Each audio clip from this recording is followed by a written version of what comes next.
होना चाहिए। मानव कंकाल, ये मानव कंकाल जो है इसको हमने दो भागों में डिवाइड किया है। अभी जो कंकाल तुम लोगों के सामने है इसे कहते हैं अक्षीय कंकाल, और ये जो कंकाल जो नीचे रखा हुआ है जो हमारे हाथों का पैरों का निर्माण करता है इसे कहते हैं उपांगीय कंकाल। ठीक है, तो हमने आज पढ़ा है वो पढ़ा है इसके बारे में कि जो अक्षीय कंकाल है, इस अक्षीय कंकाल में किन किन अंगों को सम्मिलित किया गया है।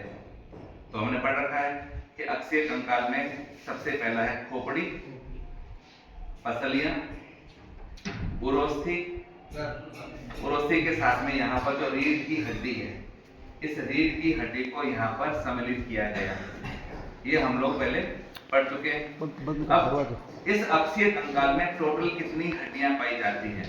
तो इसमें पाई जाती है टोटल 80 हड्डियां पाई जाएगी, जिसमें 22 हड्डियां होती है वह है खोपड़ी में, 12 जोड़ी होती है पसलियां, उपास्थि होती है, और शेष होती है वो यहाँ पर पाई जाने वाली कशेरुकाएं होती है। टोटल इनका जो संख्या है वो संख्या हो जाती है 80 हो जाती है। इस अक्षीय कंकाल में सबसे पहले जो आती है उसे हम कहते हैं खोपड़ी यानी कपालीय अस्थि, या हम कहते हैं करोटी की अस्थि कहते हैं। करोटी यानी खोपड़ी हमारे चेहरे का, हमारे सिर का निर्माण करने वाली जो हड्डी है इसे कहा जाता है करोटी। इस करोटी को हमने दो भागों में बांटा है। ये करोटी के अंदर 22 हड्डियां पाई जाती है। कितनी होती है? 22। इन 22 हड्डियों को हमने दो कैटेगरी में बांटा है। पहला जो खोपड़ी की छत का निर्माण करती है, जो कपाल का निर्माण करे उसे कहते हैं कपालीय अस्थियां। बाकी जो चेहरे का निर्माण करती है उसे कहते हैं आननी अस्थियां कहते हैं। आनन यानी चेहरे का निर्माण करने वाली अस्थियां। बचपन में बच्चा जब जन्म लेता है तो उसके कपाल की हड्डियां जो होती है पूर्ण रूप से विकसित नहीं होती है, पूर्ण रूप से बनी हुई नहीं होती है। तो देखा होगा कि बच्चे का जो कपाल होता है आधारी बाह्य ऊपर जो है ये बिल्कुल सॉफ्ट होता है, अपने को वहां पर हृदय की धड़कन का भी एहसास होता है, देखा होगा ना। तो अब 8 कपालीय अस्थियां जो होती है भ्रूण अवस्था में अलग अलग होती है, लेकिन बच्चे के जन्म के पश्चात ये अस्थियां आपस में मिलती है और एक कठोर आवरण का निर्माण करती है, इसे कपाल कहते हैं। तो 8 कपालीय अस्थियां मिलकर कपाल का निर्माण करती है। जिन स्थानों के ऊपर ये हड्डियां आपस में मिलती है उस स्थान पर इस प्रकार की टेढ़ी मेढ़ी रेखाएं बनती है। यह हड्डियों के जॉइंट्स होते हैं, हड्डियों की अचल संधियां होती हैं, इन्हें कहते हैं सेवन रेखाएं कहते हैं। तो ये जो दिख रही है सारी, ये खोपड़ी के ऊपर बनने वाली जो डिजाइन्स होती है ये सारी की सारी क्या है? सेवन रेखाएं हैं। यह सेवन रेखाएं दर्शाती है कि अलग अलग हड्डियां यहाँ पर मिली है और यहाँ पर कपाल का निर्माण हुआ है। उसी प्रकार से 8, 22 में से 8 गई, कितनी बची? 14। ये 14 हड्डियां जो होती है ये हमारे चेहरे का निर्माण करती है।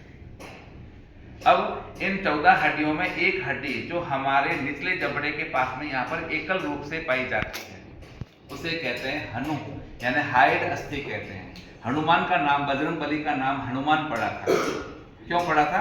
कि जब वो सूर्य का भक्षण करने के लिए सूर्य के पास गए थे, सूर्य का भक्षण कर लिया था, सूर्य को सेव समझकर खा लिया था, तब इंद्र भगवान ने अपने वज्र का प्रहार कराया था जिससे उनके यहाँ की हड्डी यानी यहाँ पर जो हनु है ये हनु टूट गई थी।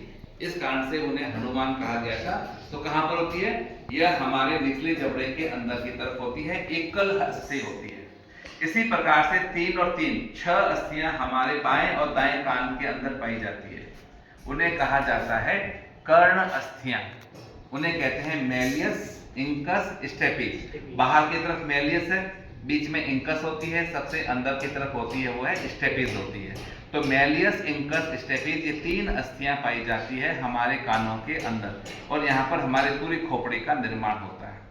हमारा ऊपरी जबड़ा जो होता है और निचला जबड़ा है इसके ऊपर दांत पाए जाते हैं जिसकी सहायता से हम भोजन का पाचन करते हैं। तो दांत अस्थि के अंदर नहीं आते हैं, याद रखना है, ठीक है ना, वो अलग होते हैं। अब ऊपरी जबड़ा जो है यह हमारे कपाल से जुड़ा हुआ है, अतः ऊपरी जबड़े के अंदर गति नहीं होती है, जबकि निचला जबड़ा गतिशील होता है, यह स्वतंत्र होता है, जिसकी सहायता से हम बोलते हैं, भोजन का भक्षण करते हैं, भोजन को खाते हैं। ये जो हमारी खोपड़ी है, इस खोपड़ी के पृष्ठ भाग में यहाँ पर पाए जाते हैं जो गड्ढा है, यहाँ पर ये 2 भार पाए जाते हैं, 1 और 2 भार, इन्हें कहते हैं अनुकपाल अस्थिकंद कहते हैं। यह अनुकपाल अस्थिकंद हमारे मेरु रज्जु के साथ में यहाँ पर क्या करते हैं, संधि बनाने का काम करते हैं। जो संधि यहाँ पर बनती है उसे कहते हैं धुराग्र संधि कहते हैं, जिसके कारण से हम अपने सिर को दाएं बाएं ऊपर नीचे आराम से घुमा सकते हैं। यानी सीमित मात्रा में हम अपने सिर को दाएं बाएं घुमा सकते हैं, ऊपर नीचे घुमा सकते हैं और गोल गोल घुमा सकते हैं, लेकिन सीमित मात्रा में घुमा सकते हैं। हमारे शरीर के पश्च भाग में यानी इस कपाल के पश्च भाग में यहाँ से निकलती है यहाँ से मेरुदंड यानी कशेरुक दंड निकलता है। यह कशेरुक दंड हमारे शरीर को सीधा रखने में सहायता करता है। यह 26 इकाइयों के द्वारा मिलकर बना होता है। कितनी इकाइयां होती है? 26 इकाइयां होती है। इन 26 इकाइयों के अंदर टोटल 33 कशेरुकाएं पाई जाती है। अंतिम कशेरुकाएं जो नीचे की तरफ होती है, ये सेक्रमी और अनुत्रिक, ये कशेरुकाएं जो होती है ये आपस में ज्वाइंट हो जाती है और ऊपर की सारी कशेरुकाएं यहाँ पर स्वतंत्र होती है। पहली कशेरुका जो अनुकपाल अस्थिकंद के साथ में संधि बनाती है उसे कहते हैं एटलस कहते हैं। ये जितने भी कशेरुकाएं होती है अंदर से खोखली होती है, अंदर से वहां पर खाली स्थान पाया जाता है, उसे कहते हैं तंत्रिकीय नाल कहते हैं। तो इस तंत्रिकीय नाल के द्वारा ही हमारे मस्तिष्क से आने वाली मेरु रज्जु इस मेरुदंड के अंदर यानी कशेरुक दंड के अंदर सुरक्षित रहती है। हमारी ग्रीवा के अंदर पाई जाती है 7 कशेरुकाएं पाई जाती है। यह 7 कशेरुकाएं सभी स्तनधारी प्राणियों की गर्दन में समान रूप से पाई जाती है। हमारी गर्दन में भी 7 है, ऊंट की गर्दन के अंदर भी 7 कशेरुकाएं ही पाई जाती है।